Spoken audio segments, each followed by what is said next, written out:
So welcome back to my channel students. आज हम लोग करने वाले हैं ग्लोबलाइजेशन का टॉपिक जो कि है liberalisation of foreign trade and investment. So आज हम करेंगे liberalisation. First of all trade barriers क्या है। लिबरलाइजेशन का जो सबसे पहला टॉपिक है जो हम लोग को समझना है वो है ट्रेड बैरियर्स। उससे भी पहले ये ट्रेड बैरियर्स लगाए क्यों जाते हैं, किस वजह से। हम एग्जाम्पल लेते हैं चाइनीज टॉयज का। चाइनीज टॉयज अब हमारे मार्केट में इतने ज्यादा हो गए कि हमारे इंडियन टॉयज हम नहीं खरीद सकते क्योंकि इंडियन टॉय मैन्युफैक्चरर ने इंडियन टॉयज बनाना बंद कर दिया है। सो ये क्यों हुआ? क्योंकि हम लोगों ने कोई बैरियर्स नहीं लगाए, टैक्स बैरियर्स नहीं लगाए। अगर हम ट्रेड बैरियर्स लगा देते तो क्या होता, वो गुड्स यहाँ पर आ ही नहीं पाते से मेरा मतलब है कि महंगे हो जाते, तो लोग उन्हें खरीदना पसंद नहीं करते। बट हम लोगों ने टैक्स बैरियर नहीं लगाया, उसके रीजंस भी हम आज जानेंगे वर्ल्ड ट्रेड ऑर्गेनाइजेशन की वजह से। इस वजह से क्या हुआ ना कि हम लोगों ने सबसे पहले जो इंडिपेंडेंस, ये तो हुआ एक सिचुएशन हम देख रहे हैं कि ट्रेड बैरियर नहीं होने की वजह से क्या हुआ, बट ट्रेड बैरियर लगाया गया था, ऐसा नहीं है कि नहीं लगाया गया था, इनिशियल स्टेजेस में लगाए गए थे। बट ट्रेड बैरियर है क्या? ट्रेड बैरियर उसे कहते हैं जब taxes on import is an example of trade barrier. जब हम इंपोर्ट पे टैक्सेस लगाते हैं, जैसे कोई चीज अगर हम मंगवा रहे हैं उसमें अगर हम टैक्स लगाए तो उसे हम कहते हैं trade barriers. So trade barriers are the barriers और taxes that are imposed on the goods that are being imported. अब क्या होगा ना, जब हम बाहर से कोई सामान मंगवा रहे हैं उसमें हमने टैक्स लगा दिया। टैक्स लगाने से क्या हो गया कि उसकी प्राइस बढ़ गई। अब अगर प्राइस बढ़ गई तो क्या हुआ, लोग नहीं खरीदेंगे। महंगा सामान क्यों खरीदेंगे लोग? तो इसे कहते हैं हम ट्रेड बैरियर। जब हम किसी भी गुड को नहीं अगर मंगवाना चाहें और उसका प्राइस बढ़ा दे टैक्स लगाकर। तो Indian government after independence had put barrier to foreign trade to protect local producers in 1950s and 1960s. Exactly 1947 में जब हमें आजादी मिली तो इंडियन गवर्नमेंट ने भी क्या किया था, ट्रेड बैरियर्स लगाए थे, टैक्सेस लगाए थे। क्यों लगाए थे? वो इस वजह से क्योंकि वही टाइम था हमारे डोमेस्टिक इंडस्ट्रीज जो है, मतलब हमारे देश के जो इंडस्ट्रीज है उनके फ्लॉरिश करने का। अगर हम शुरू से ही इंपोर्ट करने लगते तो फिर हमारे देश का इंडस्ट्री कभी भी आगे बढ़ ही नहीं पाता। दैट इज वाई हमने क्या किया, पहले ट्रेड बैरियर्स लगाए। वो हर एक डेवलप्ड कंट्री जो कभी डेवलपिंग स्टेज में थी, हर एक कंट्री ने ऐसा काम किया था कि उन सभी ने ट्रेड बैरियर्स लगाए थे शुरुआत में, जो कि है हमारा 1950s टू 1960s में। फिर उसके अलावा क्या था, ट्रेड बैरियर्स तो लगा दिया लेकिन फिर भी कुछ कुछ सामान तो चाहिए हम लोगों को, तो उन कुछ कुछ एसेंशियल सामानों के लिए ट्रेड बैरियर्स नहीं लगाए गए, जैसे कि हमारा मशीनरी, फर्टिलाइजर्स, पेट्रोलियम एटसेट्रा। फिर आते हैं 1991। 1991 में क्या हुआ, 1991 में गवर्नमेंट ने ट्रेड बैरियर्स हटा दिए। क्यों हटाए ट्रेड बैरियर्स? ताकि नए अपॉर्चुनिटीज आ सके, यहाँ के जो लोकल प्रोड्यूसर्स है उनके लिए कंपटीशन बढ़ सके। जब तक आप इकलौते हैं अपने क्लासरूम में फर्स्ट करने वाले, तब तक आपको कोई फर्क नहीं पड़ेगा। मैं तो चाहे पढ़ूं ना पढ़ूं, कम भी पढ़ूं तो भी मैं तो फर्स्ट ही आऊंगा या आऊंगी। तो लेकिन वही अगर कोई और बच्चा पढ़ने लग जाए और आ जाए आपके क्लास में, दूसरे कहीं से, दूसरे स्कूल से ट्रांसफर होकर आपके क्लास में आ जाए कोई पढ़ने वाला बच्चा, तो क्या करोगे? बहुत ही ज्यादा, वो भी बहुत ही ज्यादा ब्रिलियंट है, आप भी बहुत ज्यादा ब्रिलियंट हो। अब क्या करना पड़ेगा, अब क्या बढ़ेगी, कंपटीशन बढ़ेगी। इस तरीके से 1991 में क्या किया गवर्नमेंट ने हमारे लिए ट्रेड बैरियर्स को हटा दिया। ट्रेड बैरियर्स हटाने की वजह बहुत सारी थी। ट्रेड बैरियर्स हटाने की वजह सबसे पहले थी कि हम सारे के सारे जितने भी प्रोड्यूसर्स हैं वो सभी के सभी compete कर सके, न्यू अपॉर्चुनिटीज मिले, नए नए मशीनरीज के बारे में हम जाने, टेक्नोलॉजीज के बारे में जाने। तो ये सारी चीजें थी जिनकी वजह से ट्रेड बैरियर्स को हटाया गया था। अब बात करते हैं लिबरलाइजेशन की। What is liberalisation? देखो, लिबरलाइजेशन का मतलब है ना, जब हम किसी भी टैक्सेस को, इंपोर्ट में जो टैक्सेस लगाए हुए हैं उसको हम हटाते हैं, उसे हम क्या कहते हैं, लिबरलाइजेशन। जब हमने टैक्स लगाया था वो हो गया ट्रेड बैरियर, जब हमने टैक्स हटा दिया उसका मतलब हो गया हमारा लिबरलाइजेशन। लिबरलाइजेशन उसे कहते हैं जब हम टैक्स बैरियर्स को हटा देते हैं। अब अगर हम बात करें वर्ल्ड ट्रेड ऑर्गेनाइजेशन की, लिबरलाइजेशन तो हम लोगों ने पढ़ लिया, अगला टॉपिक था हमारा वर्ल्ड ट्रेड ऑर्गेनाइजेशन। देखो ये वर्ल्ड ट्रेड ऑर्गेनाइजेशन क्या है, यहाँ पर जितने भी बैरियर्स लगाए गए थे वो भी इंटरनेशनल ऑर्गेनाइजेशन से पूछकर लगाए थे, और जब हटाने की बात आई तब भी इंटरनेशनल ऑर्गेनाइजेशन से पूछकर हटाया गया था। तो वो इंटरनेशनल ऑर्गेनाइजेशन है कौन सा? वो इंटरनेशनल ऑर्गेनाइजेशन है हमारा world trade organisation. World trade organisation का काम क्या है? वर्ल्ड ट्रेड ऑर्गेनाइजेशन ये कहती है कि कोई भी देश क्या कर नहीं सकता, ट्रेड बैरियर्स नहीं लगा सकते। These organizations say that all barriers on foreign trade are harmful. Foreign trade में जितने भी बैरियर्स लगाए हैं वो सभी के सभी बहुत ही ज्यादा हार्मफुल है, इसीलिए लोगों को ट्रेड बैरियर्स नहीं लगाना चाहिए। ये वर्ल्ड ट्रेड ऑर्गेनाइजेशन का कहना है। Trade between countries should be free. World trade organisation ये भी कहती है कि जो कंट्रीज के बीच में जो ट्रेड है उसमें नॉमिनल या एकदम टैक्स ही मत लगाओ, एकदम फ्री होना चाहिए। क्यों ऐसा कहती है वर्ल्ड ट्रेड ऑर्गेनाइजेशन? देखो अगर कोई भी मतलब कोई भी देश अगर टैक्सेस लगाने लग जाए इंपोर्ट करने में तो क्या होगा, हम बाकी के देश को अगर अपने यहाँ पर सामान बेचने नहीं दे रहे हैं तो क्या हमारा सामान कहीं पर बिकेगा? नहीं बिकेगा। तो उसी तरीके से होता क्या है ना कि हम लोगों के अब हर एक देश में तो सारे रिसोर्सेज नहीं है, कहीं पर सीमेंट है तो कहीं पर नहीं है, कहीं पर आयरन एंड स्टील है तो कहीं पर नहीं है, कहीं पेट्रोलियम है तो कहीं नहीं है। तो इस तरीके से ट्रेड करना तो बहुत जरूरी है, अगर हमें एक साथ चलना है, बढ़ना है, तो trade is very important. But वही हम क्या करते हैं यहाँ पर कि हम अगर ट्रेड बैरियर्स लगा देंगे, टैक्सेस लगा देंगे, तो टैक्सेस लगाने की वजह से क्या होगा कि हम ट्रेड नहीं कर पाएंगे, फ्री एंड फेयर ट्रेड नहीं हो पाएगा। WTO establish rule regarding international trades, और WTO ही है, वर्ल्ड ट्रेड ऑर्गेनाइजेशन ही है जो कि क्या करती है, यहाँ पर हम लोगों के लिए रूल्स बनाती है। इंटरनेशनल ऑर्गेनाइजेशन इंटरनेशनल ट्रेडिंग के लिए जितने भी ट्रेड करेंगे वो WTO के जरिए ही रूल्स को फॉलो करके ही करेंगे।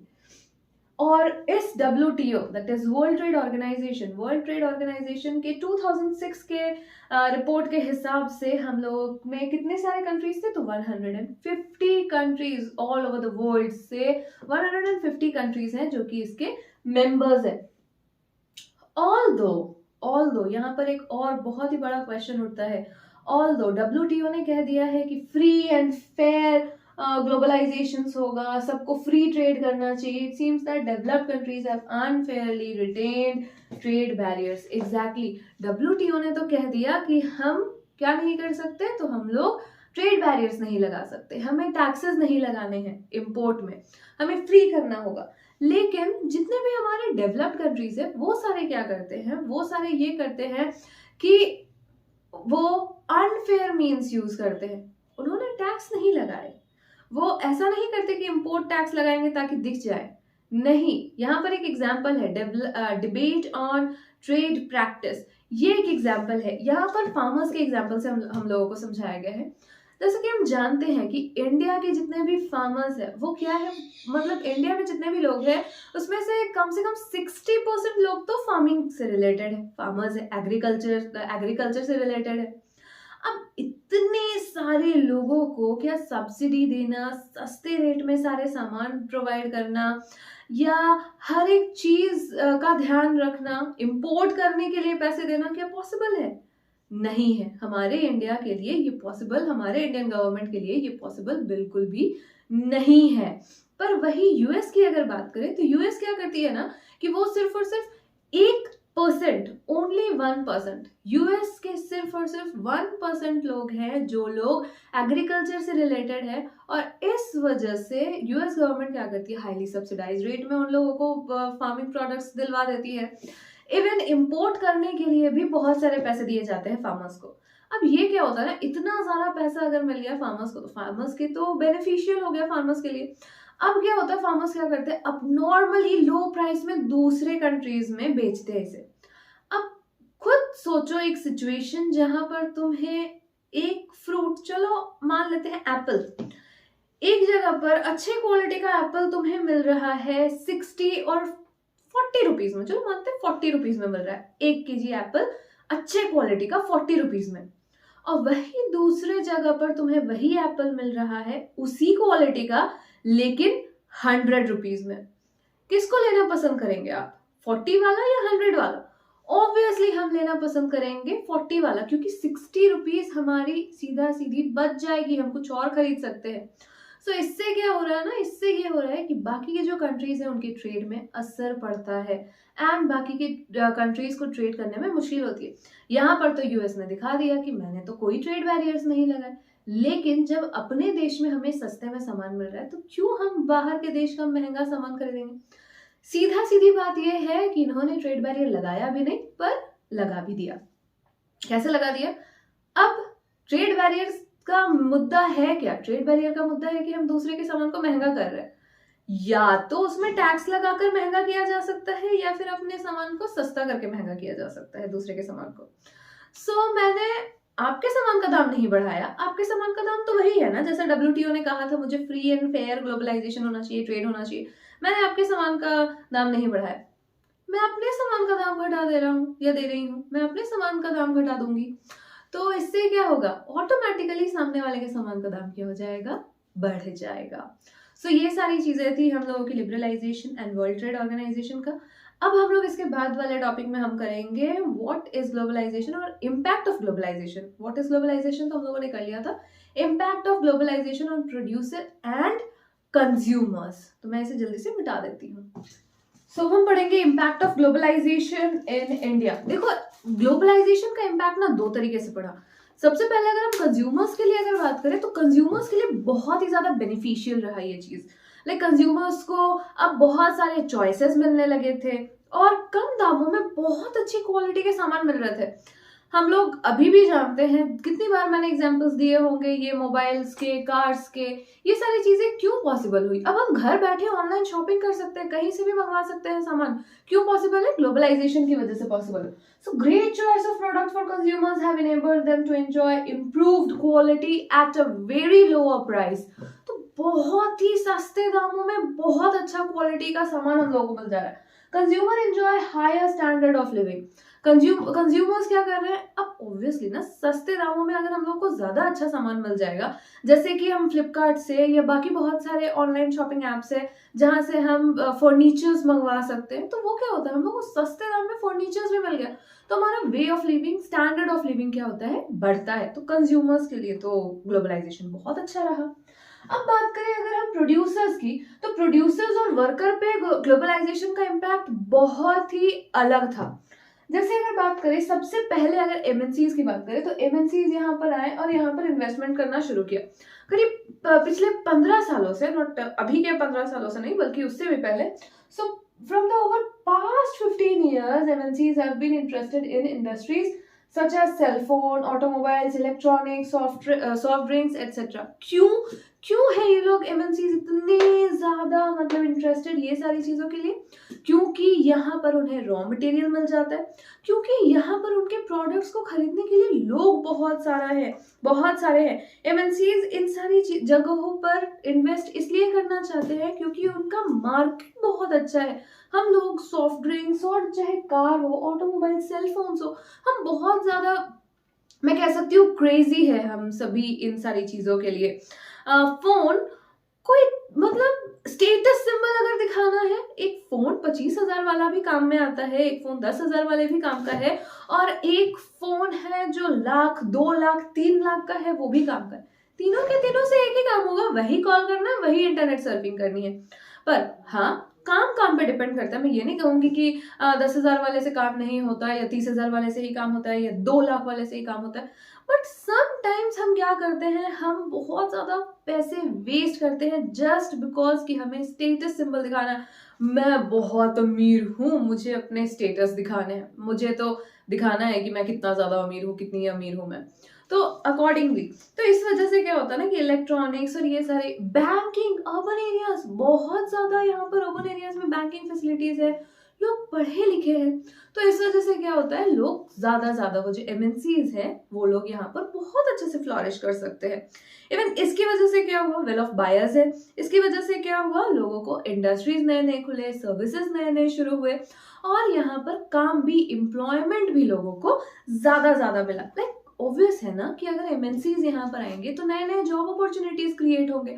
जो सारे जॉब अपॉर्चुनिटीज नहीं थे, अब वो स्किल्ड लेबर्स, अनस्किल्ड लेबर्स मिलेंगे हम लोगों को। Also local companies supplying raw material etc to these industries have prospered. Exactly, जो लोकल कंपनी जो रॉ मटेरियल्स प्रोवाइड करती हैं, सप्लाई करती हैं, वो सारे भी बहुत अच्छे से बढ़ गई।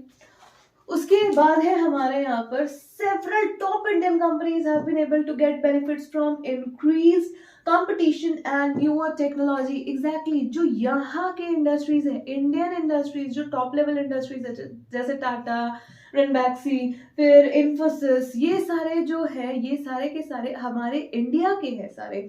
और ये क्या हुए, क्योंकि एमएनसीज यहाँ पर आए तो नए नए टेक्नोलॉजीज हम लोगों को पता चली, फिर ये उनके साथ मिलकर या फिर उनसे ही compete करने लगे, उनसे जानकर उनसे compete करने लगे। अब यहाँ से हम लोग भी बाहर भेजते हैं, हम भी बाहर बेचते हैं, तो इस तरीके से हमारे इंडियन जो प्रोड्यूसर्स हैं उनका फायदा हुआ। तो ये फायदे वाले दो बात थे।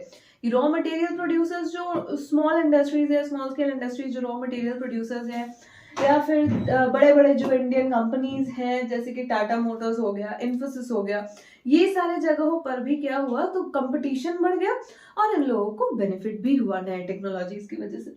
तो एक तरफ तो हम लोग देख रहे हैं कि ग्लोबलाइजेशन क्या करती है, तो ग्लोबलाइजेशन अपॉर्चुनिटीज क्रिएट कर रही है कंपनीज के लिए, ताकि कंपनी ज्यादा अच्छे से फ्लोरिश कर पाए। और यहाँ पर उसके अलावा आईटी सेक्टर, सर्विस वाले जो सर्विस प्रोवाइडिंग सेक्टर्स है, जैसे आईटी सेक्टर हो गया या कॉल सेंटर्स हो गए, इनमें भी ज्यादा लोग काम करने लगे, रहने लगे। अब किस तरीके से कॉल सेंटर्स और आईटी सेक्टर तो हम जानते हैं, हमारा बैंगलोर आईटी हब ही है, और आधे से ज्यादा जगह पर जो मेट्रोपॉलिटन सिटीज है वहां पर आईटी एंड ऑल इनकी बहुत डिमांड है। उसके साथ साथ ये जो हमारा कॉल सेंटर्स है वो कैसे काम करता है, तो कॉल सेंटर्स की वजह से क्या हुआ ना, कॉल सेंटर्स में हमारे यहाँ पर जितने भी इंग्लिश स्पीकिंग यूथ है उन लोगों को काम मिल गया। अब एमएनसीज, हम विदेशी कंपनी से बात कर रहे हैं तो हमें विदेशी लैंग्वेज भी तो आना चाहिए, तो इस तरीके से कॉल सेंटर और सर्विस प्रोवाइडिंग सेंटर्स भी बहुत ही ज्यादा काम में आए। अब यहाँ पर एक टॉपिक है पेज नंबर 67 में, steps to attract foreign investment. अब फॉरेन इन्वेस्टमेंट या फिर एमएनसीज को इंट्रैक्ट करने के लिए, अट्रैक्ट करने के लिए हमारे गवर्नमेंट ने क्या क्या किया। सबसे पहले तो हमारे गवर्नमेंट ने स्पेशल इकोनॉमिक जोन्स बनवाए। ये टॉपिक बहुत इंपॉर्टेंट है, ये स्पेशल इकोनॉमिक जोन्स बहुत ज्यादा इंपॉर्टेंट है, बिना देखे मत जाना। स्पेशल इकोनॉमिक जोन्स क्या होता है, स्पेशल इकोनॉमिक जोन्स में जहां पर हमें इलेक्ट्रिसिटी गवर्नमेंट प्रोवाइड करती है, जहां स्कूल फैसिलिटीज, हॉस्पिटल, रोड, सब कुछ बहुत ही अच्छे से प्रोवाइड किया जाता है, ताकि बाहर से विदेशी कंपनी आए और यहाँ पर आकर काम करे। ये पहला चीज हुआ। दूसरा चीज क्या है, दूसरा चीज ये है कि इन विदेशी कंपनियों के लिए टैक्स फ्री कर दिया जाता है। लाइक इनिशियल डेज में क्या होता है ना, इनिशियल डेज में कंपनीज को सेटअप करने के लिए, प्रोडक्शन के लिए जो टैक्सेस देनी पड़ती है वो माफ कर दिया जाता है या कम कर दिया जाता है initial periods for 5 years। So initial days में क्या किया जाता है, 5 साल के लिए उन लोगों के लिए टैक्स वैक्स माफ कर दिया जाता है। ये चीज हुआ। दो चीजें अभी तक हम लोगों ने देखी, सारे फैसिलिटीज प्रोवाइड करवाना, दूसरा टैक्स माफ कर देना इनिशियल पीरियड्स में 5 साल के लिए। तीसरा चीज क्या था, लेबर लॉ में फुल फ्लेक्सिबिलिटी मिल गया इन लोगों को। फुल फ्लेक्सिबिलिटी मतलब अब जब भी कंपनीज को काम है लेबर्स से, तब वो लोग लेबर्स को हायर कर सकते हैं, एंड जब काम नहीं है तब लेबर्स को निकाल दीजिए। सो इस तरीके से क्या हुआ, अब लोग अपने कॉस्ट कटिंग के लिए लेबर्स को निकालने लगे काम से। जब तक काम है, जब तक पीक पीरियड्स है, तब तक काम करवाया। जैसे काम थोड़ा कम हो गया, प्रोडक्शन का काम थोड़ा कम होने लगा, वैसे ही लोगों को निकाल दिया गया। तो ये था हमारा self help special economic zone. देखो तो हुआ क्या ना, स्पेशल इकोनॉमिक जोन्स तो हम लोगों ने देख लिया, ये सारी चीजें की गई। अब तक हम लोगों ने देखा ग्लोबलाइजेशन का इम्पैक्ट बहुत अच्छा पड़ा, एडवांटेजेस देखे हम लोगों ने, चाहे वो प्रोड्यूसर्स के लिए हो, कंज्यूमर्स के लिए हो। लेकिन कोई ऐसा चीज नहीं जिसके सिर्फ और सिर्फ एडवांटेजेस होते हैं, डिसएडवांटेजेस होते ही होते हैं। बिना डिसएडवांटेजेस के हमारा ग्लोबलाइजेशन भी तो नहीं रह सकता था।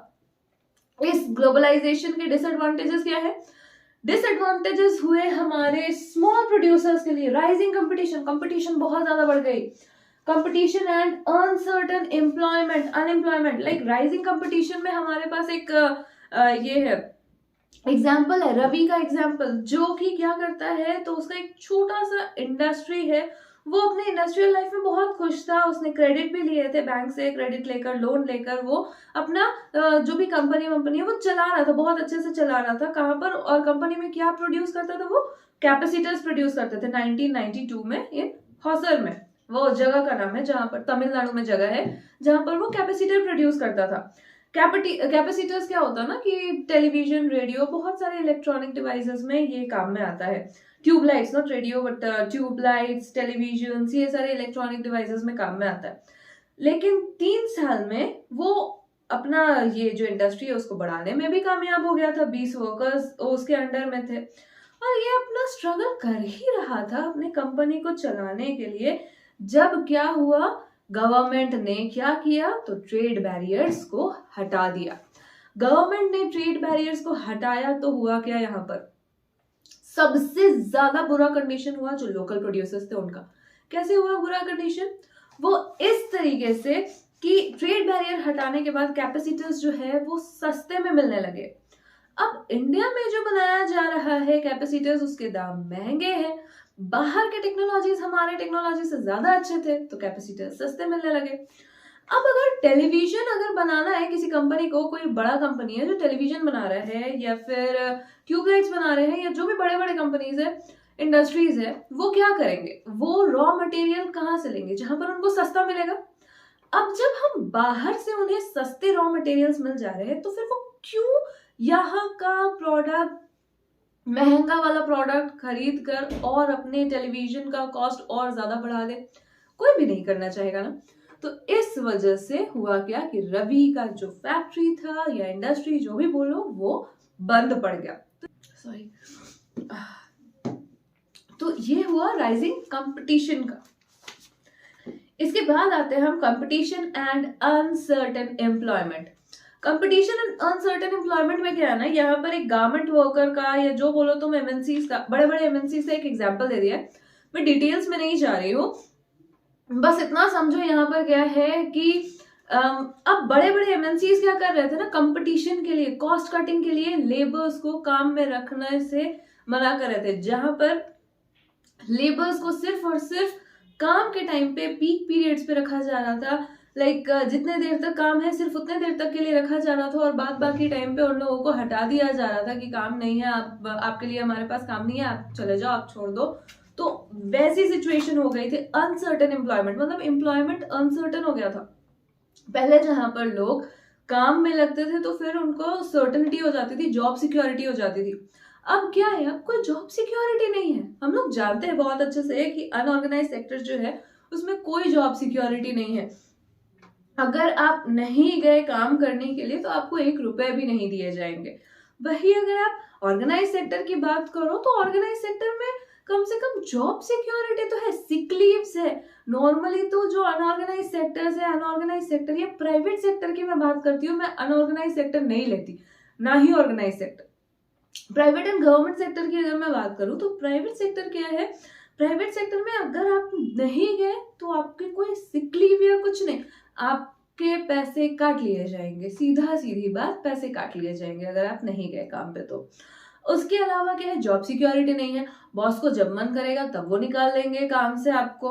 तो इस तरीके से लार्ज एमएनसीज, गवर्नमेंट इंडस्ट्रीज में क्या होने लगा, जो यूरोप और अमेरिका में थे वो लोग क्या करते थे ना, इंडियन एक्सपोर्टर्स को ऑर्डर देते थे। बड़े बड़े जो एमएनसीज है वो इंडियन एक्सपोर्टर्स को, इंडियन इंडस्ट्रीज को ऑर्डर देते थे, बड़े बड़े ऑर्डर देते थे। ये क्या होता था, इन एमएनसीज का क्या होता, वर्ल्ड वाइड नेटवर्क होता था जहां पर से इनको सस्ता में सामान मिल जाएगा, वहां से ये उठाकर फिर ज्यादा प्रॉफिट कमाएंगे। कुछ इस तरीके का था इनका। To get these large orders, ये बड़े बड़े ऑर्डर्स लेने के लिए इंडियन गारमेंट एक्सपोर्टर्स क्या करते थे, जितना सस्ता कर सके, कॉस्ट को जितना कम कर सके वो करते थे। अब देखो, कोई भी कहीं से भी सामान खरीदेगा तो क्या देख कर खरीदेगा, सस्ता और अच्छा क्वालिटी। यहाँ देश वालों को बेचना है तो क्या करके बेचेंगे, वो ये देख रहे हैं कि जितना कम में मैं जितना कॉस्ट कम करके दिखा सकूं ताकि मुझे ज्यादा ऑर्डर मिल जाए। तुम ये सोचोगे कि सिर्फ एक बार तुम्हें 100 रुपए मिल जाए ये, या फिर हर रोज 10-10 रुपए करके तुम्हें मिलते रहे, वो ज्यादा फायदेमंद है।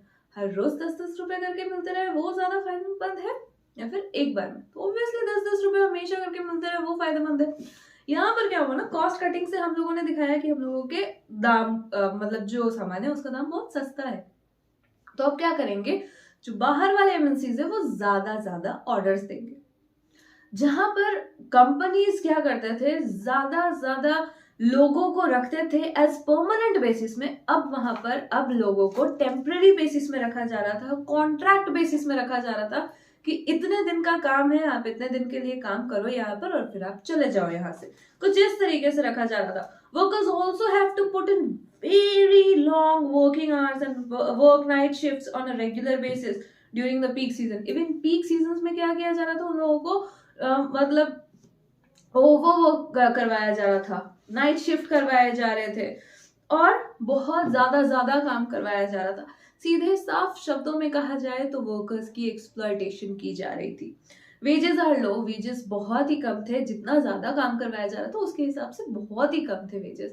मैं एग्जांपल दे सकती हूँ हमारे टीचर्स का। हम जो भी टीचर अगर ये वीडियो कभी देखेंगे तो वो बिल्कुल कनेक्ट कर पाएंगे कि इस टाइम पे जो कोरोना वाला सिचुएशन था हमारा, उस कोरोना के सिचुएशन में काम तो हमसे बहुत ज्यादा करवाए गए, चाहे वो नोट्स बनाना हो, चाहे कोई भी चीज हो, सारे काम करवाए गए। लेकिन पैसे देने के टाइम पे स्कूल अथॉरिटीज के पास पैसे नहीं थे, हाफ सैलरीज में काम करवाए गए हमसे। तो हम सारे टीचर्स भी है इसके शिकार, ये ग्लोबलाइजेशन तो नहीं बट हाँ प्राइवेट कंपनीज एंड प्राइवेट ये चीजों के शिकार तो हम खुद भी हैं। अब अगर ग्लोबलाइजेशन की बात की जाए तो ग्लोबलाइजेशन के शिकार भी बहुत सारे लोग हैं, जो लोग फैक्ट्रीज में काम करते हैं, जो लोग पीक सीजन्स के टाइम पे काम में लगते हैं और फिर जब काम नहीं होता है तब उन लोगों को निकाल दिया जाता है। So we workers are always being used as exploited, we are always exploited।